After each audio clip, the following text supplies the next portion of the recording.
যেদিন মা কুরুক্ষেত্রের মাঠে যুদ্ধ হবে 3 দিন আগে থেকে ঢেরি পিটিয়ে বলে গিয়েছিল, যারা যারা এই মাঠে আছো পশু পাখি কীট পতঙ্গ তরুলতা গুল্ম সবাই চলে যাও।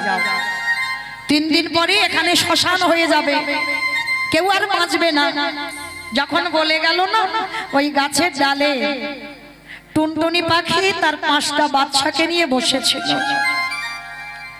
তা যেই না স্বামী স্ত্রী বসে কথাটা শুনতে পেয়েছে, মানে পুরুষ পাখিটা স্ত্রী পাখিকে ডেকেছে, টুনটুনি ও টুনটুনি চলো আমরা এবার কোথাও চলে যাই।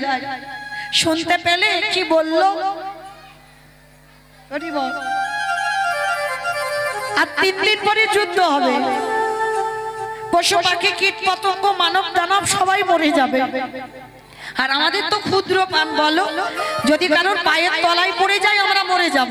চলো আমরা এখান থেকে অন্য জায়গায় আমার বাচ্চাদের নিয়ে অন্য জায়গায় বাসা বাঁধি। স্ত্রী পাখিটা হেসে উঠেছে, স্বামী তুমি এত ভেঙে পড়ছো কেন? দেখি গোবিন্দ কি করে, দেখি গোবিন্দ কি করে। এতদিন যে আমি ভালোবাসলাম, দেখবো না সে আমার জন্য কি ব্যবস্থা করে রেখেছে। একদিন হয়ে গেল, আর 2 দিন বাকি আছে, 3 দিন পরে যুদ্ধ 2 দিন, আর একদিন এসেছে। আবার স্বামী বলছে, ও গিন্নি চলো না, আমরা 2 লোকের বয়স হয়েছে, মরে যাই কোনো যায় আসে না, কিন্তু আমার বাচ্চা আমার 5টা বাচ্চা যদি কিছু হয়ে যায়, চলো না আমরা অন্য জায়গায় গিয়ে বাসা বাঁধি। টুনটুনি পাখির একটা কথা, দেখি গোবিন্দ কি করে। কি গো আছে বাবা এই বিশ্বাসটা কারো? একটা পাখি কোলে জন্ম তার আছে, আর আমরা মানুষ কোলে জন্ম নিয়ে আমরা ধৈর্য হারিয়ে ফেলি। বারবার বলছে দেখি গোবিন্দ কি করবে। এবার 3 দিন, মানে 2 দিন হয়ে গেল, আর 1 দিন বাকি আছে। 3 দিনের মাথায় পুরুষ পাখিটা রেগে গেছে, থাকো তুমি এখানে, এত করে বলছে চলো চলে যাই, চলো চলে যাই, শুনছে না আমার কথা, থাকো তুমি বাচ্চাদের নিয়ে মরো, আমি চললাম। স্ত্রী পাখিটা হেসে উঠেছে,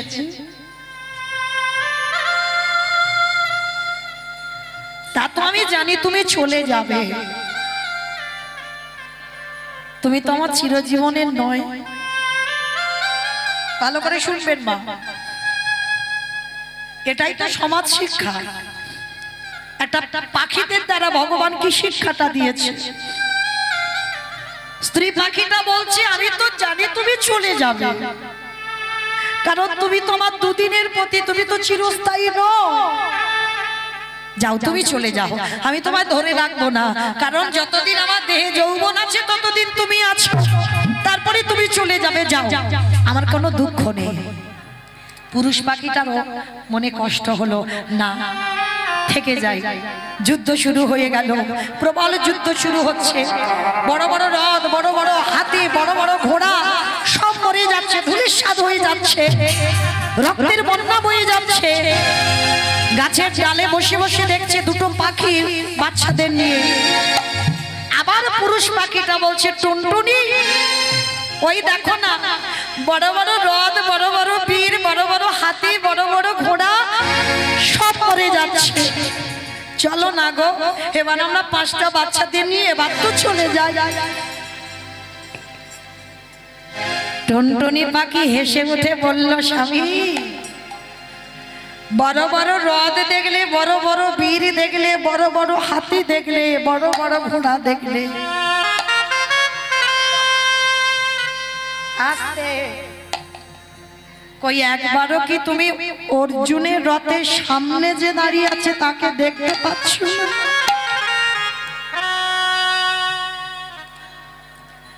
একবার তুমি চেয়ে দেখো, যাকে পাওয়ার জন্য সবাই কাঁদে, কত সামনে থেকে তুমি দেখতে পাচ্ছ, তুমি এত কিছু দেখলে, আর অর্জুনের রথের সারথিকে তুমি দেখতে পাচ্ছ না। এই এইবার টুনটুনি পাখি বলছে চলো, এবার আমার একটা কাজ আছে। কি কাজ? মা তুমি আর আমি আমার 5টা বাচ্চাকে নিয়ে ওই অর্জুনের যে রথের চাকা গড়াচ্ছে ওই চাকার তলায় আমাদের এই কজনের মাথাটা দিয়ে বসে। পুরুষ পাখিটা চমকে উঠেছে। টুনটুনি তুমি এটা কি বলছো?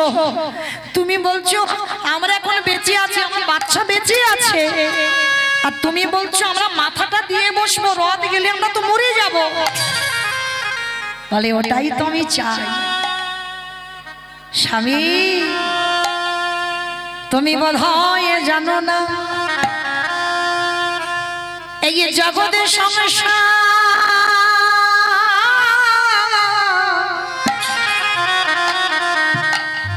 যদি কোনো ব্যক্তি মরা দেহ দেখে শুভ কাজে যায়, বলো বলো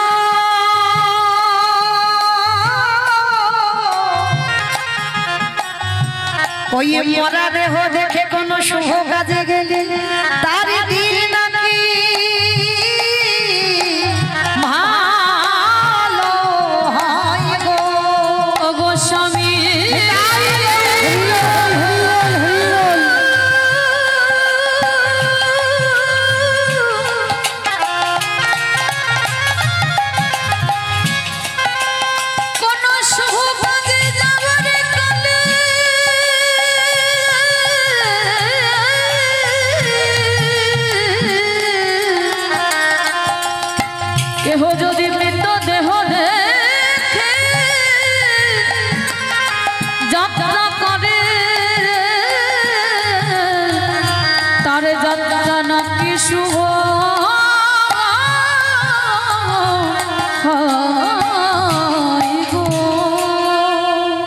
এটা বাস্তব।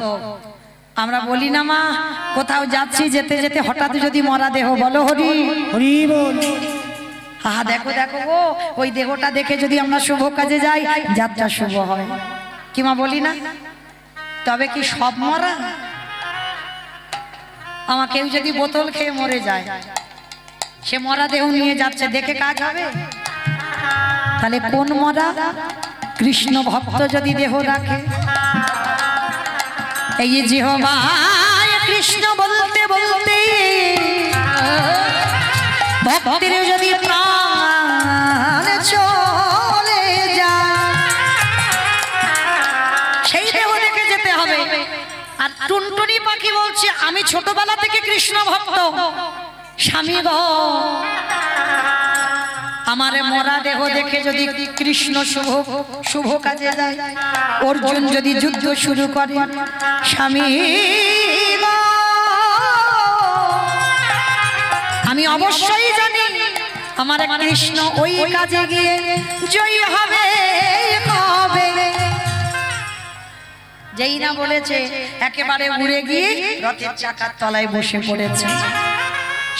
বাবা কেমন ঘটনা! ভগবান কত চিন্তামণি, দেখেন কত চিন্তা তাকে রাখতে হয়। মানে রথ আর একটু যদি চাকা গড়ায়, মানে পাখির বাচ্চা তাদের স্বামী স্ত্রীর মাথার উপর দিয়ে চলে যাবে।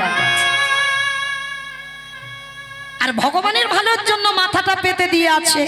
সবে চাকাটা গড়াতে যাবে, ভগবান অর্জুনকে দাঁড় করিয়ে দিয়েছে। অর্জুন দাঁড়াও, আর যাবে না রথ। কেন যাবে না? কেন বলে এখান থেকে তুমি বাণ নিক্ষেপ করো, ওই যে দুর্যোধনের যে হাতির গলায় একটা বড় ঘন্টা আছে, ওই ঘন্টায় মারো। আর যেই ঘন্টায় মারলো সঙ্গে সঙ্গে ঘন্টাটা পড়ে গেছে। ভগবানের নয়ন ইঙ্গিত করে বলল টুনটুনি যাও যাও কৃপা করে তোমার স্বামী আর বাচ্চাদের নিয়ে ওই ঘন্টার মধ্যে প্রবেশ করো। ভগবানের কথা মতো ঘন্টার ভিতরে গেল টুনটুনি স্বামী বাচ্চাদের নিয়ে। আরে ভগবান করুণার হাত দিয়ে ওই কুরুক্ষেত্রের মাঠে ঘন্টাটাই ওবর করে দিল। ও যে ভক্তাই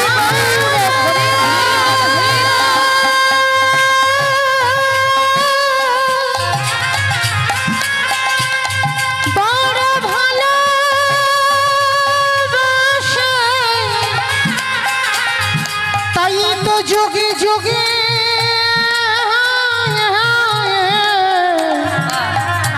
ভক্তের কাছে ছুটে আসে। 17.5 দিন ওর উপরে দিয়ে যুদ্ধ হয়ে গেল, রতি মহারথী সবাই প্রাণ হারালো। টুনটুনি তার স্বামী বাচ্চাদের গায়ে একটা আঁচড় লাগলো না। 17 দিন কে খেতে দিত ওই ঘন্টার ভিতরে? তার নাম হলো চিন্তামণি। সবার ভাবনা ভগবান ভাবে। তুমি কি মনে করছো তোমার স্বামী বাজার থেকে বাজার করে আনলো? এগুলো বোকারা বলে, মূর্খরা বলে। ভগবান কৃপা করে দিয়ে রেখেছে, তাই তোমার স্বামীর দ্বারা পাঠিয়েছে, তুমি রান্না করে খাচ্ছ। কিন্তু এই যে একা একা খাচ্ছ না, তুমি দিয়ে খাচ্ছ না, সেইখানে গিয়ে তোমায় কৈফিয়ত দিতে হবে। কি রে, গেলি খেলি ঘুমালি আর চলে এলি, কিচ্ছু করলি না। রামকৃষ্ণ দেব বলছে না, এলি খেলি আর চলে গেলি, ভজনের ধার ধারলি না। হ্যাঁ, ওই জন্য শিশুকালে কৃষ্ণ ভজে কৃষ্ণ পাবান আসে, যৌবনকালে কৃষ্ণ ভজে আসে বানায় আসে, বৃদ্ধকালে কৃষ্ণ ভজে জমের আসে।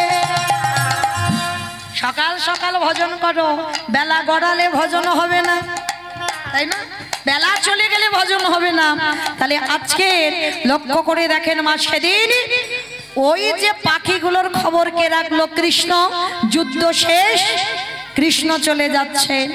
এইবার টুনটুনি পাখি যেই না ডাকলো, ভগবান গিয়ে পাখিগুলোকে নিয়ে গাছের ডালে তুলে দিল।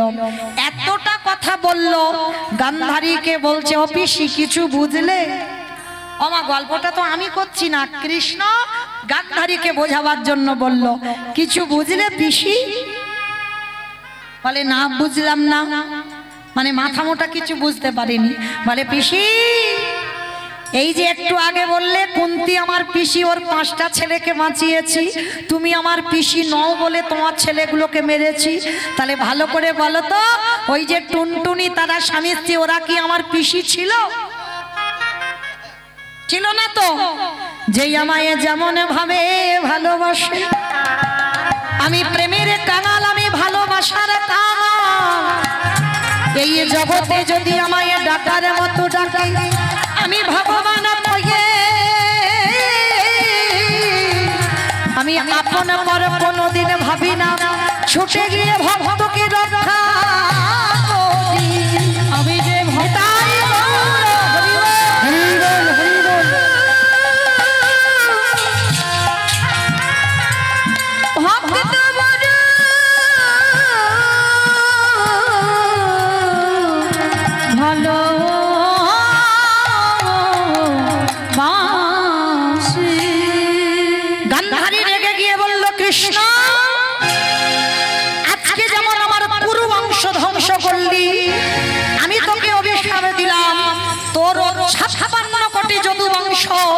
ধ্বংস হবে হবে। আমার 13 বছর শেষ হলো, কৃষ্ণ দ্বারকায় ফিরবে, আর নিয়ে যাচ্ছে কি? খাবার দাবার নয়, গান্ধারী মার তীব্র অভিশাপ। আমার কেউ যদি ছেলে পুলেদের জন্য, নাতি পুতিদের জন্য অভিশাপ নিয়ে যায়, কষ্ট হবে না? কৃষ্ণ মাথাতে অভিশাপটা নিয়ে মুখটা নিচু করে চলে যাচ্ছে। হঠাৎ পিছন থেকে দেখতে পেল, হেন কালে তৃতীয় পাণ্ডব দেখিতে পাইল, হেন কালে তৃতীয় পাণ্ডব দেখিতে পাইল, হেন কালে তৃতীয় পাণ্ডব দেখিতে পাইল, হেন কালে তৃতীয় পাণ্ডব দেখিতে পাইল। প্রাণের সখা বলে ডাকিতে লাগিল, প্রাণের সখা বলে ডাকিতে লাগিল, আজ প্রাণের সখা বলে ডাকিতে লাগিল, প্রাণের সখা বলে ডাকিতে লাগিল। কৃষ্ণ কোথায় যাচ্ছ? বলে দেখো, এক্ষুনি আমায় গান্ধারী মা অভিশাপ দিয়েছে, ওই জন্য মুখটা খুব ভালো নেই, কষ্ট হচ্ছে। আর অর্জুন হেসে বলে উঠল, শোনো, কৃষ্ণ আজকে শুধু তুমি অভিশাপ পাওনি, আমিও পেয়েছি। বলে কি পেয়েছো অর্জুন? বলে কেন? ওই যে গঙ্গাপুত্র ভীষ্ম আমাকে অভিশাপ দিয়েছে। হরি বল।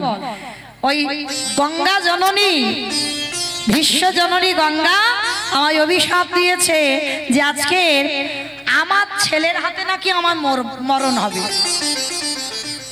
তুমি বলো কৃষ্ণ, আমার ছেলে টেলে আর বেঁচে আছে? সব তো হরি বল হয়ে গেছে। আর ভগবান মুচকি মুচকি হাসছে, ও তো জানে না ওর এখনো একটা ছেলে আছে। ছেলে বাবাকে চেনে না, বাবা ছেলেকে চেনে না। ও মায়েরা, এটা কি করে হয়?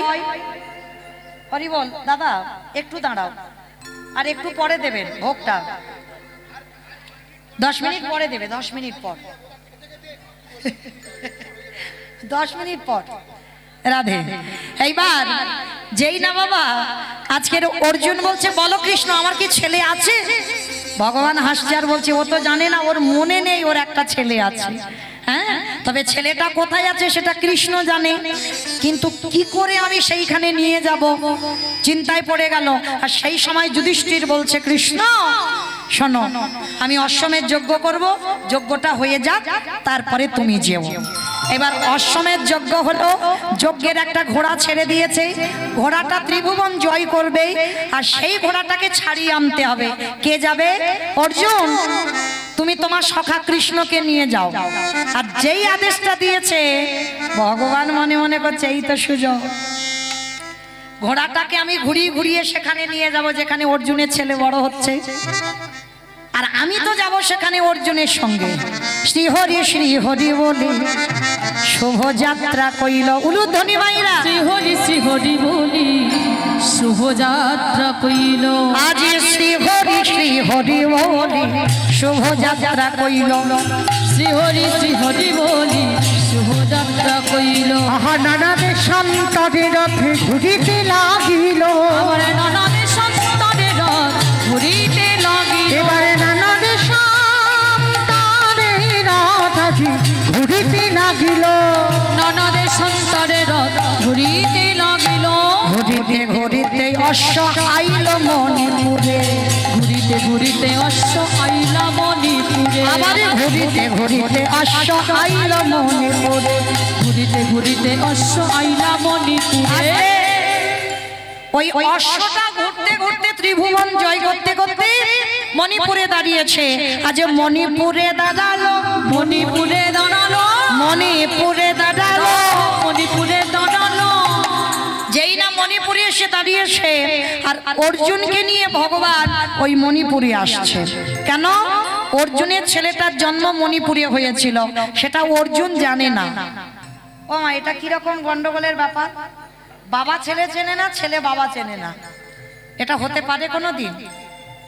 এটা হয় কেন? মার কোলে জন্মালাম, মা যদি বলে দেয় ওটা তোর বাবা, তবে কিন্তু আমরা জানি ওটা আমার বাবা। আর মা যদি অন্য কাউকে দেখিয়ে দেয়, জন্ম থেকে কিন্তু ছেলে জেনে যাবে ওটাই আমার বাবা। হ্যাঁ, এই জায়গাটা একটা ব্যাপার আছে। তাহলে আজকে ছেলে চেনে না বাবাকে, বাবা চেনে না ছেলেকে, এটা কি করে হলো? ঘটনাটা ঘটেছিল, একটু পিছনে যেতে হবে বাবা। যেদিন সেই দ্রৌপদীর বিয়ে হয়েছিল লক্ষ্যভেদ করে, দ্রৌপদীকে বিয়ে করলো অর্জুন, আর বিয়ে করে যখন মা কুন্তির কাছে এনেছিল, মা বলেছিল ও বাবা, বাবা, মা পিছন ঘুরে আগে দেখেনি কে এসেছে, কি এনেছে। বলছে বাবা তোরা যাই আনিস না কেন, 5 ভাই ভাগ করে নে। দ্রৌপদীর হাত ধরে এনেছে বিয়ে করে। ও মা, তুমি দেখে বলবে তো আমি কি এনেছি। খোকা, আমি বারবার বলছি, তুই শুনতে পাচ্ছিস না? আজ পর্যন্ত তোরা যাই কিছু করিস 5 ভাই একসঙ্গে করিস, একসঙ্গে খাস, তার যাই আনিস না কেন তোরা 5 ভাই ভাগ করে নে।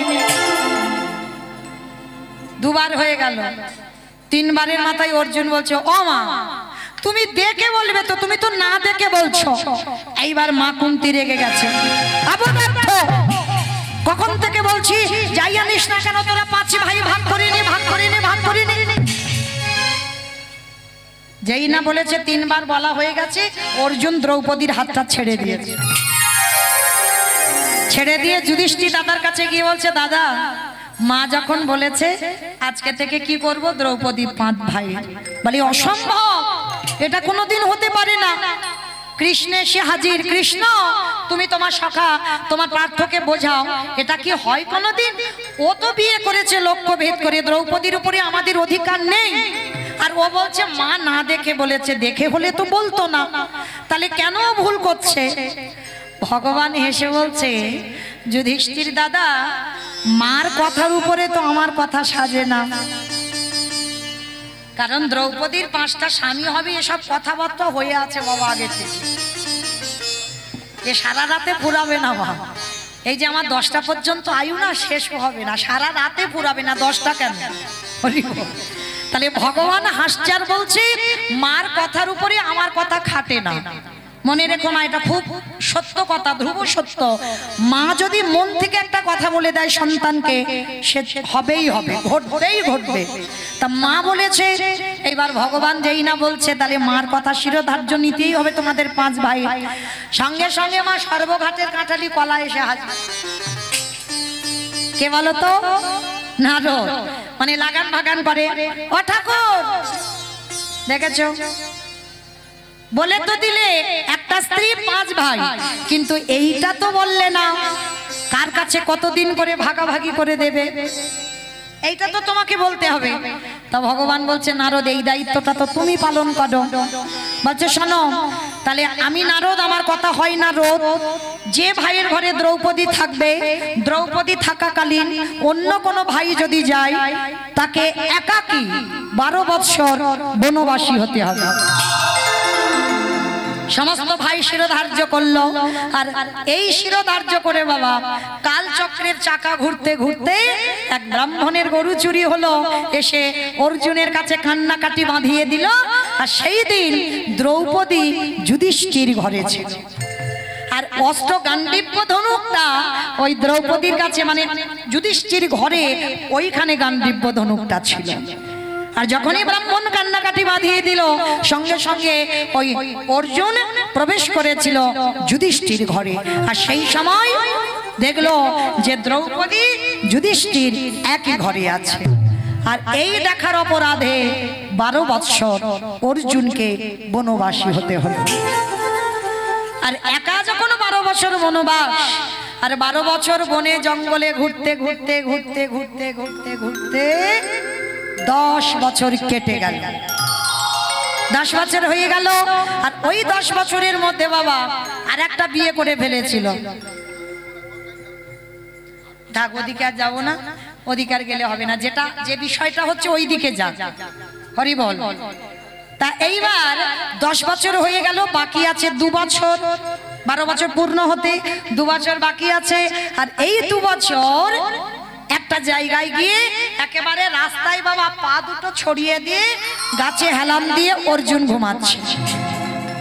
জায়গাটা হচ্ছে মণিপুর, মণিপুর জেলা। এবার যেই না মণিপুর রাজ্যে গিয়ে হেলাম দিয়ে ঘুমাচ্ছে, আর ওই মণিপুরের রাজা ঘোড়ায় করে টকবক টকবক করে আস্তে আস্তে এসে বাবা দেখে না রাস্তা অবরোধ। যেই না বলেছে বাবা রাস্তা অবরোধ, ওঠো, তোমার তো সাহস কম নয়, তুমি রাস্তা অবরোধ করে আছো কেন, ওঠো বলছে আগে। অর্জুন মনে মনে ভাবছে, হায় রে, হাতি যখন গদে পড়ে ব্যাঙে তখন লাথ মারে। পরেরটার বলতে হবে না, সবাই জানে, তাই না? তা অর্জুন মনে মনে করছি, এ যদি জানে ছেলে আমি কে, তাহলে এ কি আমার সঙ্গে এইরকম ব্যবহার করতে পারতো? আমি হস্তিনাপুরের রাজা, এ তো জানে না। তা অর্জুন মানে হ্যাকাতি করে বলছে, যদি না উঠি তো কি করবে? বলে শোনো, আমি আমার দারোয়ান দেখে গলার ধাক্কা দিয়ে এখান থেকে বের করে দেব। আমার রাজ্যে এসে তুমি আমার রাস্তা অবরোধ করো, তোমার এত বড় স্পর্ধা। তা যেই না বাবা অর্জুন কিছুতে উঠবে না, আর সেই রাজা ঘোড়া থেকে নেমে বলছে, দাঁড়াও, তোমার দেখাচ্ছি মজা, আমি হাত ধরে টেনে তোমাকে দূর করে ফেলে দেব। এইবার ঘোড়া থেকে রাজা নেমে অর্জুনের হাতটা ধরেছে, আর হাতটা ধরে বাবা যেই না টান দিয়েছে, মাথা থেকে বড় মুকুটটা খুলে মাটিতে পড়ে গেল। আর যেই পড়ে গেল, মাথা থেকে লম্বা লম্বা চুলগুলো খুলে বেরিয়ে গেল। ও মাইরা, এ তো রাজা নয়, রাজার মেয়ে রাজকন্যা। মানে পুরুষ সেজেছিল। আর যেই না মাথার চুল খুলে গেল আর এইবার হাতটা ধরে আছে, অর্জুন তাকিয়ে আছে ওই মেয়েটার দিকে আর মেয়েটা তাকিয়ে আছে অর্জুনের দিকে। অর্জুন অপলক নয়নে চেয়ে বলে উঠল, কে তুমি মনোমোহিনী, কে তুমি মনোমোহিনী, কে তুমি মনোমোহিনী। আরে দাদি আমার চোখের আগে রাগারে মন পুষ্প রাগে, কে গো চম্পা বরণী,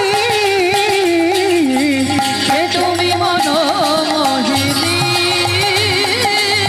কে তুমি মনোমোহিনী। আজ তোমায় দেখে হলো মনে, তুমি ছিলে মনের কোণে, আজ তোমায় দেখে হলো মনে, তুমি ছিলে মনের কোণে, তোমার ডাকে কুল হারালো আমার স্বপ্ন তারণী, আমার স্বপ্ন তারণী, কে তুমি মনোমোহিনী, কে তুমি মনোমোহিনী। হাতটা ধরে আছে মহাভারতে যেটাকে বলা হয় মা পানিগ্রহ। আমা ভাগ্যি সইটার এখনকার সমাজে নেই। মহাভারতে একটা নিয়ম ছিল, সে তুমি আগে যদি দু চারটে বিয়ে করো অসুবিধা নাই, একটা পুরুষ যদি একটা নারীর হাত ধরে তাকে বিয়ে করতেই হবে। হাতটা ধরে ফেলেছে। আরে মেয়েটাকে ছিল চিত্রভানুর কন্যা চিত্রাঙ্গদা। আর যেই না হাতটা ধরেছে চিত্রাঙ্গদা মনে মনে ভাবলো সেই তো বাবা মার বিয়ে দেবে, তাহলে আর দেরি কিসের, এত সুন্দর সুপুরুষ একেই বিয়ে করব। এই যে তোমার নাম কি? আমার নাম তৃতীয় পাণ্ডব অর্জুন। বাহ, বাবার কাছে গিয়ে প্রস্তাব দিল, শুভ দিন শুভ ক্ষণ শুভ লগ্নে দুজনের বিবাহ সম্পূর্ণ হলো। কিন্তু বাবা বিয়ে হলে কি হবে? অর্জুনকে সংসার করার জন্য বিয়ে করেছিল, 2 বছর আরামে কাটাবে বলে। 10 বছর নদীর জল গাছের ফল খেয়েছে, খুব কষ্টে ছিল, বনে জঙ্গলে কাটিয়েছে। এইবার 2 বছর চিত্রাঙ্গদাকে বিয়ে করে রাজার মেয়ে রাজপ্রাসাদে পালঙ্কে একটু আরামে কাটাবে। আর 2 বছর যেই হয়ে যাবে 12 বছর পূর্ণ, অমনি ওই মেয়েটাকে ফেলে রেখে আমি চলে যাব। কি গো, এখনকার সমাজে শুধু দুষ্টু লোক, তখন ছিল না? শাস্ত্রের দিকে তাকিয়ে দেখেন। কিন্তু এই যে 2 বছর সংসার করলো, একটা মায়া ভালোবাসা স্নেহ তো পড়ে। 1 বছর তো কেটে গেল, বাকি আছে 1 বছর, মানে 11 বছর হয়ে গেল। আর 1 বছর যে বাকি আছে না, অর্জুনের খাওয়া ঘুম সব চলে গেছে। শুধু একটাই কথা, যে ওই মেয়েটাকে ফেলে রেখে আমি যাব কি করে?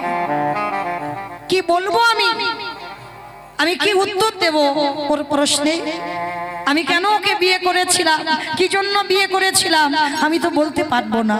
যে আমার সুখের জন্য, আমার কষ্ট দূর করবার জন্য 2 বছর ওকে বিয়ে করেছিলাম, কিন্তু ওকে আমি নিয়ে যেতে পারবো না। দেখতে দেখতে বাবা খাওয়া ঘুম তো বন্ধ, কিন্তু এই চিত্রাঙ্গদা মা এমনই একজন সহধর্মিণী ছিল, কোনোদিন স্বামীর কাছে জানতে চায় না, প্রশ্ন করে না, কোনো কৈফিয়তও নেয় না। যখন আর 1 সপ্তাহ বাকি আছে বাবা,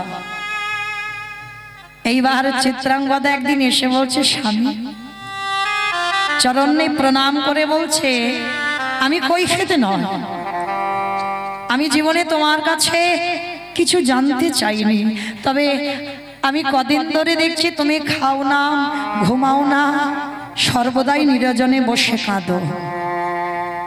বলো না তোমার কি হয়েছে? চিত্রাঙ্গদা, আমি আজকে তোমাকে একটা কথা জিজ্ঞাসা করব, তুমি সত্য বলবে? বলো স্বামী কি কথা?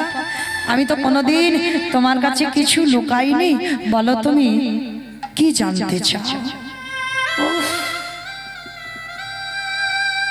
বলো তুমি কি জানতে চাও? স্বামী আজ এতদিন হয়ে গেল তুমি কোনো দিন আমার কাছে এমন করে বলো না। আচ্ছা চিত্রাঙ্গদা, তুমি আমায় কতটা ভালোবাসো? বাহ, স্বামী ভালোবাসা কি মাপা যায়? 1 কিলো 2 কিলো 5 কিলো বলা যায়? একটা কথা বলতে পারি, তোমার জন্য আমি প্রাণ দিতে পারি। বাহ, হ্যাঁ স্বামী, যদি আমার সামনে আগুন প্রজ্বলিত হয় তার মাঝে আমি ঝাঁপ দিতে পারি। তোমায় আমি এতটাই ভালোবাসি। বেশ, তবে আজকের আমি তোমার কাছে একটা জিনিস চাইবো, তুমি আমায় দেবে? বেশ, বলো তুমি কি চাও? যদি আমার কাছে থাকে আমি তোমায় দেব। বলো কি চাও? না ওরকম করে নয়, তুমি শীতের সিঁদুর স্পর্শ করে বল। স্বামী এ তো তোমার দেওয়া, তবু আমি বললাম আমি শীতের সিঁদুর স্পর্শ করে কথা দিলাম, তুমি যা চাইবে আমি তোমাকে দেব দেব দেব। যেই না বলেছে, এইবার অর্জুন বলছে শোনো চিত্রাঙ্গদা, যে কথাটা আমি 2 বছর তোমাকে বলবো বলবো ভেবে বলতে পারিনি, আজকে আমি তোমাকে বলি শোনো। 12 বছর বনবাসী হয়েছিলাম এক অপরাধের জন্য। 10 বছর কেটে গিয়েছিল, 2 বছর বাকি ছিল। কাল সকাল হলে সেই 2 বছর পূর্ণ হয়ে যাবে। আমাকে ফিরতে হবে আমার হস্তিনাপুর। চিত্রাঙ্গদা আনন্দে লাফ দিয়ে উঠেছে, স্বামী এটা তো আনন্দের কথা। কোন মেয়ে চায় যে তার বাপের বাড়ি কাটাবে, বাপের বাড়ি থাকবে? চল চল, আমি আজকের আর ঘুমাবো না, সারা রাত আমি গুছিয়ে নেব, সকাল হলে তোমার সঙ্গে রওনা দেব। দাঁড়া, আমি তোমাকে নিয়ে যেতে পারবো না। কেন নিয়ে যেতে পারবে না? আমি নিয়ে যেতে পারবো না তার একটা কারণ, আমি লক্ষ্য ভেদ করে দ্রৌপদীকে বিবাহ করে রেখেছি। চমকে উঠল চিত্রাঙ্গদা, তুমি কেন আমাকে গোপন করলে? কেন আমাকে বললে না? তবু মেনে নিল চিত্রাঙ্গদা, আমার ভুল তোমারও ভুল, কথা দিলাম তুমি নিয়ে চলো, কোনোদিন স্ত্রীর পরিচয় দেব না, দ্রৌপদীর দাসী হয়ে থাকবো, আমাকে নিয়ে চলো। তবু নিয়ে গেল না, বলল শোনো আমি নিয়ে যাব না একটা কারণ, তুমি হলে ছোট জাতের মেয়ে। তখনই ওই চিত্রাঙ্গদা রেগে গিয়ে বলে উঠলেন, বেশ চলে যাও, আজকের পর থেকে তোমার সঙ্গে কোনো সম্পর্ক নেই, আমি কোনোদিন পরিচয় নিয়ে তোমার সামনে দাঁড়াবো না। চিরজনমের মতো স্বামী চলে গেল। আর যেই না বাবা সকাল হলো, আত্মহত্যা করবে বলে চিত্রাঙ্গদা জলে ঝাঁপ দিতে যাবে, তখনই বুঝতে পারলো চিত্রাঙ্গদা মা গর্ভবতী। মা ঘরে ফিরল, আর মৃত্যু হলো না। 10 মাস 10 দিন পর ওই মার কোল আলো করে একটা পুত্র সন্তান এলো, যার নাম হলো, আদর করে তার নাম রেখেছিল বব্রুবাহন। আর সেই বব্রুবাহন আজকের মা 20 বছর বয়স। আর সেই বব্রুবাহন ওই অর্জুনে, ওই যে যজ্ঞের ঘোড়াটা বব্রুবাহন ধরেছে। আর বব্রুবাহন ধরে যখন ওই বাবা ছেলের মধ্যে ঘোড়াটাকে নেবার জন্য যুদ্ধ চলছে, আর ওই যুদ্ধে বাবা ছেলেকে চেনে না, ছেলে বাবাকে চেনে না। আর যেই না বাবা ওই যুদ্ধে প্রবল যুদ্ধ হতে হতে অস্ত্র ধারণ করে ওই বব্রুবাহন যেই না পানটা ছুড়ল, ভগবান কৃষ্ণ গান্ডীব ধনুক শক্তিটা ক্ষীণ করে দিল। আর বব্রুবাহনের হাতে অর্জুনের মস্তকটা ছেদন হয়ে গেল। গঙ্গা অভিশাপ দিয়েছিল ছেলের হাতে বাবার মৃত্যু হবে, মৃত্যু হয়ে গেল। আর যেই না মৃত্যু হয়ে গেল, ওদিকে মা চিত্রাঙ্গদার হাতে থেকে সিঁদুর কৌটোটা পড়ে গেল। ছুটে এলো রণাঙ্গনে, এসে দেখছে অর্জুনের মস্তক বব্রু বাহন ছেদন করেছে। মা চিত্রাঙ্গদা থাকতে পারল না, ওই অস্ত্রটা তুলে নিয়ে বব্রু বাহন হয়ে বলল, ওরে তুই যদি পুত্র হয়ে পিতাকে হত্যা করিস, আমি মাতৃ হয়ে আমি তোকে হত্যা করব। সবে মাত্র অস্ত্রটা নিয়ে বব্রু বাহনকে মারতে যাবে, ভগবান এসে হাতটা ধরেছে, দাঁড়াও। অর্জুনের অহংকার চূর্ণ করবার জন্য সবটাই আমারই লীলা। অর্জুনের বড় অহংকার ছিল, ওর রথে সারথি আমি বলে। ও নাকি কুরুক্ষেত্রের মাঠে যুদ্ধে জয়ী লাভ করে এসেছে, কিন্তু আমি যদি না থাকতাম পারতো কি? এইবার বব্রু বাহনকে বলল, যাও, তোমার আরো একটা মা আছে যার নাম উলুপি। উলুপি মার কাছ থেকে মাথা থেকে মণিটা আনো, আর মণি এনে যেই না অর্জুনের মাথায় ঠেকালো, অর্জুন প্রাণ ফিরে পেল। প্রাণ ফিরে পেয়ে বলছে, সখা কৃষ্ণ, আজ আমার চৈতন্য হয়ে গেল। আজ আমি বুঝতে পারলাম যে আজকে তোমার কাছে কেউ যদি অহংকার করে দাঁড়ায়, তুমি ভগবান হয়ে তার অহংকার চূর্ণ বিচূর্ণ করে দাও। নিতাই গৌর প্রেমানন্দে হরি বল। বব্রু বাহন, চিত্রাঙ্গদা আর অর্জুন নয়ন ঘরে ভগবানকে দেখলেন। শ্যামের বামে, শ্যামের বামে, শ্যামের বামে দাদা গেল নবীন কিশোরী। শ্যামের বামে দাদা এলো নবীন কিশোরী। আজ শ্যামের বামে দাদা গিল নবীন কিশোরী, ললিতা বিশাখায়াদি